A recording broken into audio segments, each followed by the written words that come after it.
আসলে আজকে সময় স্বল্পতার কারণে এবং নারী টি-20 বিশ্বকাপের কারণে বিসিবির সাথে আমরা আলোচনা করার সময় বা সুযোগ পেয়েছি।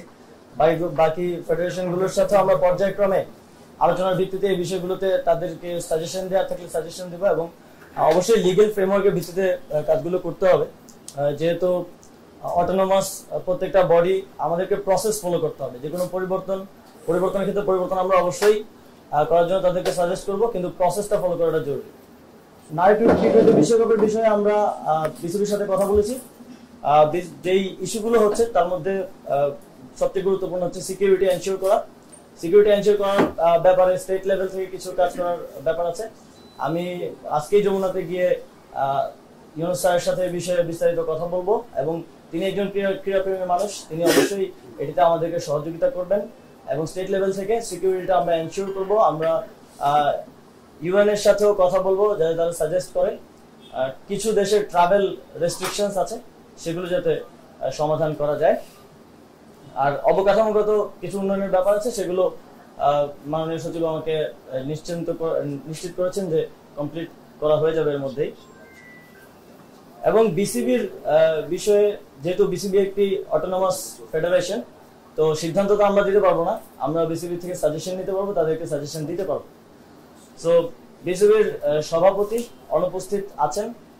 অবশ্যই একটা ফেডারেশনকে ওয়ার্ক করতে হইলে তার সবগুলো অর্গান ঠিকভাবে ভালোভাবে কাজ করতে হয়। সভাপতির মতো গুরুত্বপূর্ণ দায়িত্বে যিনি আছেন তিনি অনুপস্থিত আছেন, কিন্তু বিসিবি যেহেতু একটা অটোনোমাস ফেডারেশন আইসিসির অধীনে, এই বিষয়ে আমরা সিদ্ধান্ত নিতে পারবো না। আমরা সাজেস্ট করেছি যারা বিসিবি ডাইরেক্টরস আছেন তারা এই বিষয়ে লিগ্যালি কিভাবে আইসিসির লিগ্যাল ফ্রেমওয়ার্কের মধ্য থেকে কিভাবে এই বিষয়টি সমাধান করা যায় এবং অন্তর্বর্তীকালীন সময়ের জন্য কাউকে নিয়োগ করা যায় কিনা সে বিষয়ে তারা আমাদেরকে পরবর্তীতে রিপোর্ট করবেন এবং এই বিষয়ে আমরা প্রসিজারটা চালু রাখবো।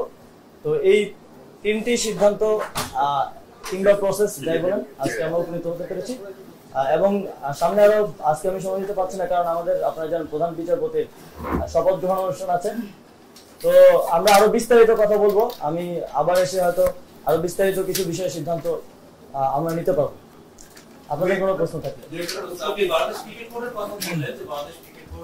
আমরা পুরো দেশকে ঢেলে সাজাতে চাই এবং সেটা আমরা আসলে ব্যক্তির জায়গা থেকে নয় যে একজন ব্যক্তিকে আমি পরিবর্তন করে দিলে আমার হয়ে গেল। আমরা সিস্টেমটাকে ঢেলে সাজাতে চাই। আমরা এমন একটা সিস্টেম গড়ে দিয়ে যেতে চাই এই অন্তর্বর্তীকালীন সরকারের অধীনে, যাতে করে যে ব্যক্তি আসুক সে ওই সিস্টেম ফলো করার মাধ্যমে এই যে দুর্নীতির কথা বলছেন কিংবা অনিয়মের কথা বলছেন সেগুলো যেন আর কখনোই ফিরে না আসতে পারে।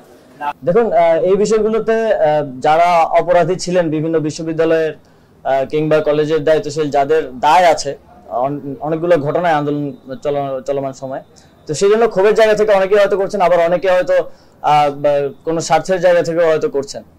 আমরা সবার প্রতি আমাদের সাজেশন থাকবে অবশ্যই আইনগতভাবে যাতে সেটা করা হয় এবং প্রসেস ফলো করা হয়। আমাদেরকে অবশ্যই প্রসেস ফলো করতে হবে। যদি প্রসেস ফলো না করা হয় তাহলে এটা একটা কেওস সিচুয়েশনের দিকে চলে যাবে। আমি আজকের জন্য শেষ করতে চাই। ধন্যবাদ সকলকে।